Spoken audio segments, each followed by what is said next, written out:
मौला तेरे कदमों में मुझको पना दे, मौला तेरे दिल में मुझे जगा दे, मौला तेरे कदमों में मुझको पना दे, मौला तेरे दिल में मुझे जगा दे।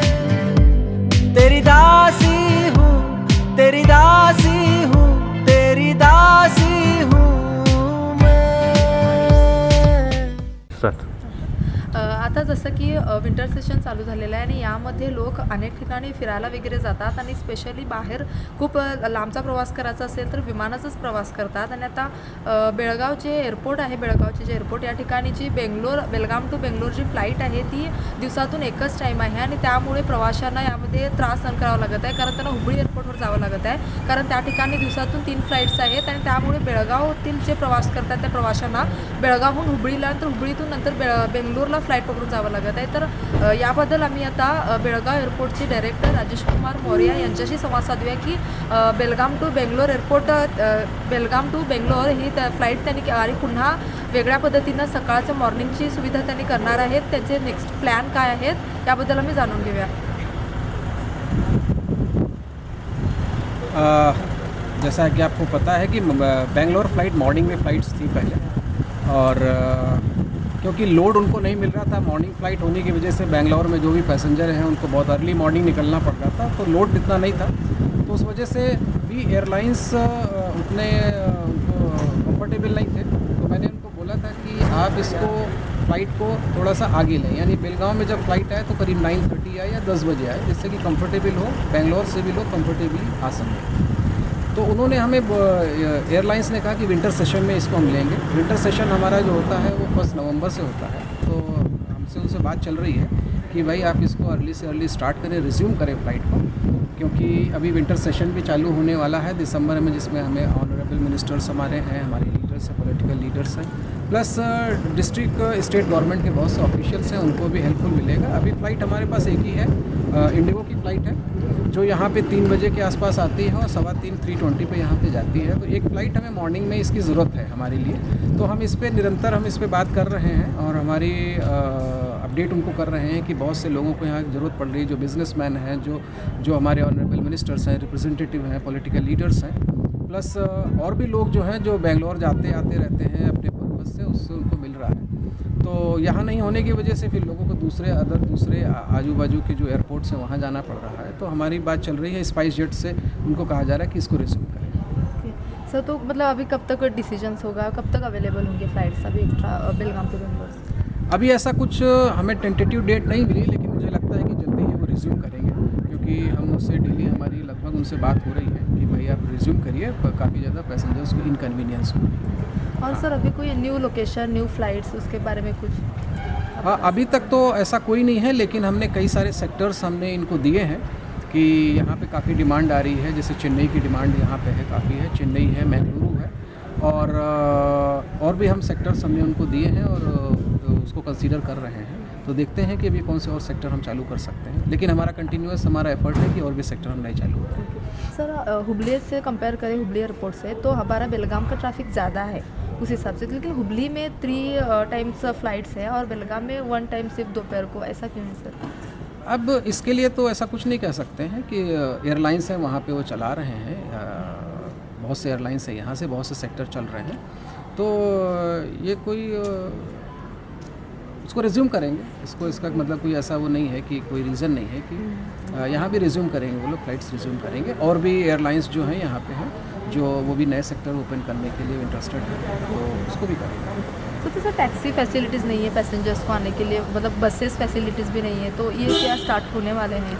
अब बसेस के लिए हम इसको फिर से बात करेंगे, उनके जो ऑफिसर्स हैं उनसे हम बात करेंगे कि बसेस जो स्टेट गवर्नमेंट की बसेस हैं उनको चलाया जाए, जिससे कि डेडिकेटेड बसें हों जो सिटी से और एयरपोर्ट से सिटी जा सके, जिससे बहुत से पैसेंजर को रिलीफ मिले. दूसरा, टैक्सी के लिए भी हम प्लान कर रहे हैं, तो हम उसके लिए भी एफर्ट कर रहे हैं. तो विद इन 2-3 डेज़ में हम कोई ऐसी टैक्सी का यहाँ पे काउंटर वगैरह हम ओपन करने का भी हमारा प्लान है. सर, तब भी बेंगलोर में मतलब एजुकेशन के हिसाब से स्टूडेंट्स लोगों को बहुत ज़्यादा ज़रूरत है फ़्लाइट्स के हिसाब से, तो अभी बेलगाम टू बेंगलोर फ़्लाइट्स पे ही ज़्यादा फोकस आप यहाँ से करेंगे? बिल्कुल करेंगे, क्योंकि हमें अब बहुत से जो सेक्टर्स हैं, स्टूडेंट्स हैं, हमारे बिजनेसमैन हैं और भी लोग हैं, उन पे हमारा फोकस है कि उनको किस तरह से हम यहाँ दूसरे और सिटीज़ से कनेक्ट किया जाए। और क्योंकि बेंगलोर हमारी जो है स्टेट की कैपिटल है और बहुत इंपॉर्टेंट एक सिटी है हमारा, तो उससे कनेक्ट करना हमारा जो है, हम लोग उस पर वर्कआउट कर रहे हैं कि किस तरह से करें। सर, तो अभी दिन में कौन कौन से फ़्लाइट्स वगैरह इनकी सुविधाएं हैं अभी यहाँ? यहाँ से अभी 13 सिटीज़ से हम कनेक्टेड हैं, और 13 सिटीज़ में मैं आपको बता देता हूँ, यहाँ से सूरत है, अहमदाबाद है, और जोधपुर है, नासिक है, पूना है, इंदौर है, मुंबई है, हैदराबाद है, कड़प्पा है, मैसूर है, तिरुपति है। तो ये 13 सिटीज़ हैं। दिल्ली है, दिल्ली अभी हमारी स्टार्ट हुई 13 अगस्त को दिल्ली है फ्लाइट्स। तो अभी 13 सिटी से हम कनेक्टेड हैं। जो डेली ऑपरेशन हमारा यहाँ से है वो करीब 21 और 22 डेली ऑपरेशन हमारे एयरक्राफ्ट मूवमेंट्स हो रहे हैं, जिसमें कि अराइवल और डिपार्चर दोनों है।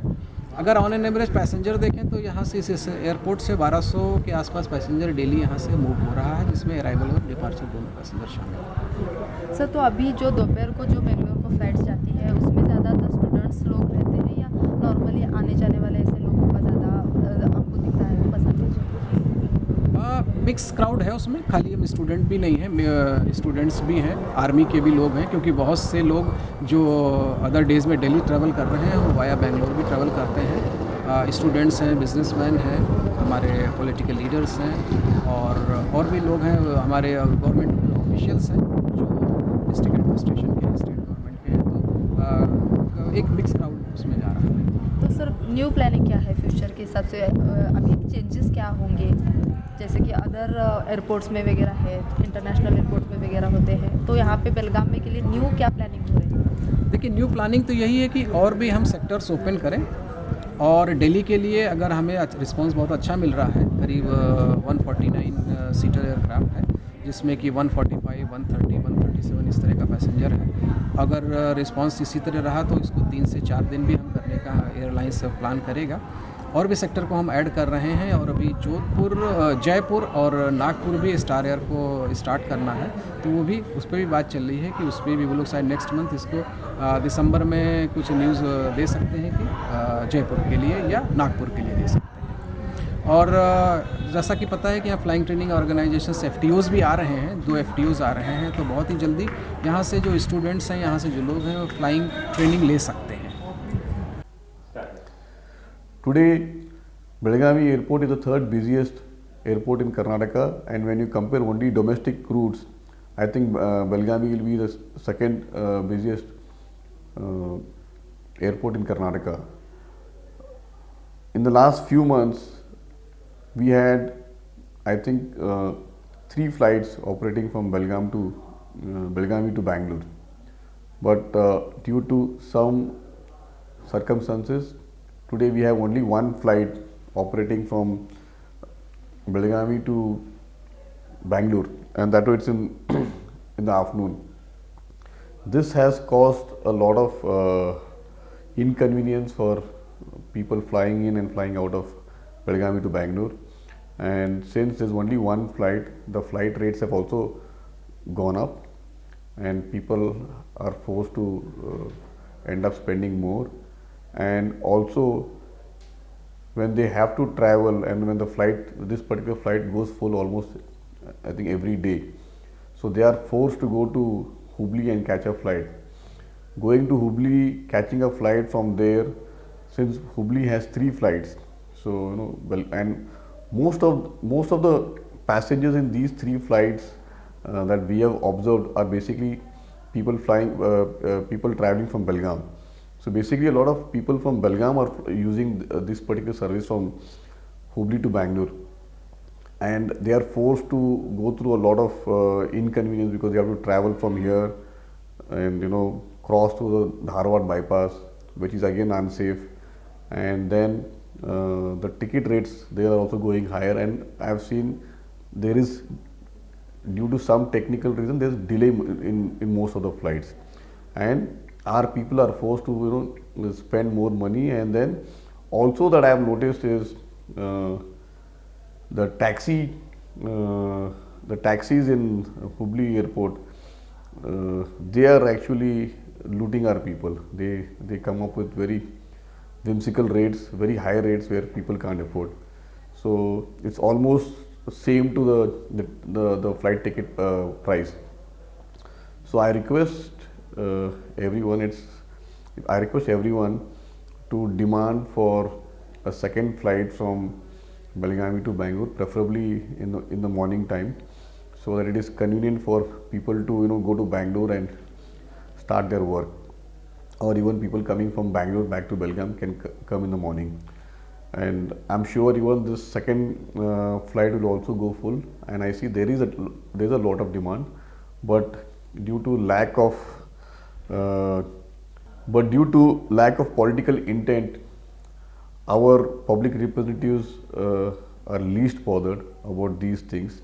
They want to only take credit for things that happen automatically, and for this reason, again, I'm sure this sector is suffering, and we definitely need a second flight from Belagavi to Bangalore, which will basically ease the traffic, and it will be of great convenience for people. This will automatically help improve our businesses, education and tourism.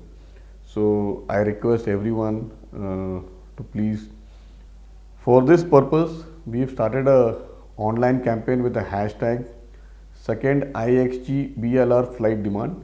I request everyone to use this hashtag and tweet to concerned Airport Authority of India officials. And also I thank the airport manager of Belgavi Airport for quickly addressing our issue and forwarding our demand to the higher ups. And even I think SpiceJet, they have shown the SpiceJet manager here at Belgavi has expressed his interest that very soon even SpiceJet is planning to start the second flight from Belgavi. Request everyone to participate in this online campaign and pressurize Airport Authority of India and the airlines to start the second flight from Belgavi to Bangalore. Thank you. प्रथमतः Belgaum chamber of commerce and industries तर्फे आतापर्यंतची जी विमान सेवा बेळगावमधून सुरुवात करण्यात आली आहे सर्व विमान सेवेकरीकडनं ती अतिशय अभिनंदनास्पद गोष्ट आहे की आत्तापर्यंत विमान सेवा बेंगलोरला असेना किंवा देशातल्या इतर खूप ठिकाणी त्यांनी कनेक्टिव्हिटी वाढवली आणि हुबळी आणि कोल्हापूर ह्या भागातल्यापेक्षा देखील बेळगावमधली विमान सेवा अत्यंत सुरळीत आणि चांगल्या प्रमाणे करत आलेली आहे. परंतु आता सध्याला जी बेळगाववरनं बेंगळूरला जाण्याकरता ज्या फ्लाइट्स अवेलेबल होत्या त्यातली एक फ्लाइट जी सकाळची फ्लाइट आहे ती बंद करण्यात आली आहे आणि दुपारची फ्लाइट 3 वाजता साधारण बेळगाववरनं इथून निघते आणि बेंगळूरला साधारण 4:30 वाजता जाते. पण ती 4:30 वाजता पोहोचल्यानंतर बेंगळूरमध्ये कुठलाही काम आपण करू शकत नाही. संध्याकाळची वेळ झालेली असते 4:30 वाजता बेंगळूरच्या एअरपोर्टवरनं सिटीमध्ये जायस तोपर्यंत आपल्याला दीड एक तासाचा कालावधी लागतो. त्या दरम्यान सगळे ऑफिसेस बंद होतात आणि आपलं काही काम होत नाहीये. त्यामुळे जो सकाळची फ्लाइट आपल्याकडे होती ती ऍक्च्युअली त्यांनी आता माझ्या माहितीप्रमाणे त्यांच्या बरोबर ज्या वेळेला मी संवाद केला त्यांनी म्हटले की सकाळी 4 वाजता 3 वाजता बेंगळूरवरनं निघायची आणि बेळगावला येऊन इकडनं सकाळी लवकर असल्यामुळे पॅसेंजर बेळगाववरनं बेंगळूरला जायला पूर्ण असायचे, फुल असायचे. पण ज्या वेळेला बेंगळूरवरनं बेळगावला रात्रीच्या वेळी म्हणजे 3 वाजता 4 वाजता पहाटेच्या वेळी ज्या वेळेला फ्लाइट तिकडनं निघायची तर त्यांना 50% पेक्षा देखील कमी ग्राहक त्यांना मिळायचे. त्या कारणाने त्यांनी काहीतरी बंद केलेली आहे. पण आमची विनंती आहे की साधारण 8 वाजता जर बेंगळूरवरनं निघाली फ्लाइट आणि बेळगावला 9-9:30 वाजता जरी आपल्याकडे आली आणि इथून आपल्याला जर डिपार्चर 9:30-10 वाजता जरी डिपार्चर बेळगाववरनं बेंगळूरला मिळालं तरी आपल्याला ते आपल्याला खूप होऊ शकते, चांगली आपल्याला सोय होऊ शकते. आणि आज बेळगाववरनं फ्लाइट नसल्यामुळे आपले प्रत्येक नागरिक, प्रत्येक उद्योजक आणि ह्या भागातले सर्व लोक हुबळीवरती आता आम्ही अवलंबून राहायची पाळी आली आहे. आणि हुबळीला जाण्याकरता आणि आम्हाला इथून गाडी घेऊन जायला पाहिजे, गाडीचा खर्च करायला पाहिजे, तिथपर्यंत जाऊन गाडी पार्क करायची तिथं देखील सोय नाही आहे आणि आपल्याला टॅक्सी करावी लागते. तर टॅक्सीचा खर्च भुर्दंड होतोय आणि 4-5 हजार रुपये खर्च करून आम्हाला टॅक्सी करून हुबळीला जायची पाळी आहे. त्यामुळे ही जी सेवा आहे, खर्च करायला पाहिजे, तिथपर्यंत जाऊन गाडी पार्क करायची तिथं देखील सोय नाही आहे आणि आपल्याला टॅक्सी करावी लागते. तर टॅक्सीचा खर्च भुर्दंड होतोय आणि 4-5 हजार रुपये खर्च करून आम्हाला टॅक्सी करून हुबळीला जायची पाळी आहे. त्यामुळे ही जी सेवा आहे ही आणि परत सुरुवात लवकरात लवकर व्हावी अशी आम्ही बेळगाव चेंबर ऑफ कॉमर्सच्या वतीनं विनंती करतोय. आणि तसंच येत्या दिवसांमध्ये आमच्याकडे आज अधिवेशन डिक्लेअर केलेलं आहे कर्नाटक सरकारनं. पुढच्या महिन्याच्या 13 तारखेपासून अधिवेशन होणार आहे. अधिवेशनच्या कालावधीत देखील भरपूर ट्रॅफिक असणार आहे विमानसेवेमध्ये. का तर आपल्याकडे आज उद्योगधंदा देखील सुरळीत चालू झालेला आहे, बाहेरचे एक्सपोर्ट बऱ्याच प्रमाणात चालू झालेला आहे. तर आपल्या देखील इथली रिक्वायरमेंट्स भरपूर आहेत आणि त्यात बेंगळूरचे सगळे मंत्रिमंडळ ज्या वेळेला बेळगावमध्ये असतील तर त्यावेळेला ट्रॅफिक वाढणार आहे. तर एकाच्या ऐवजी 2 फ्लाईट अजूनही चालू करावं अशी आम्ही चेंबर ऑफ कॉमर्सच्या वतीनं विनंती करतो. धन्यवाद. आता जसं की तुम्ही ऐकलं की लवकरच बेळगाम टू बेंगलोर आणि इतर ठिकाणी सुद्धा सुविधा या ठिकाणी उपलब्ध केल्या जाणार, फ्लाईट्स या ठिकाणी अवेलेबल केल्या जाणार आहेत आणि प्रवाशांना त्यांच्या हेतूप्रमाणे त्यांचा विचार करून या ठिकाणी सुविधा केल्या जात आहेत. आणि जसं की टॅक्सीची सुविधा आहे, बसेस सुविधा, याबद्दल सुद्धा त्यांचे विचारसरणी चालू आहे. तर यापुढे बेळगाववासियांना किंवा इतर प्रवाशांना जे कोणी लोक याची विमानाने प्रवास करतात त्यांच्यासाठी बेळगाव जे एअरपोर्ट आहे ते चांगलंच मोलाचं कार्य त्यांच्यासाठी करणार आहे. मी पूजा मंडोळकर, कॅमेरामॅन विश्वनाथ देसाई सोबत, KNS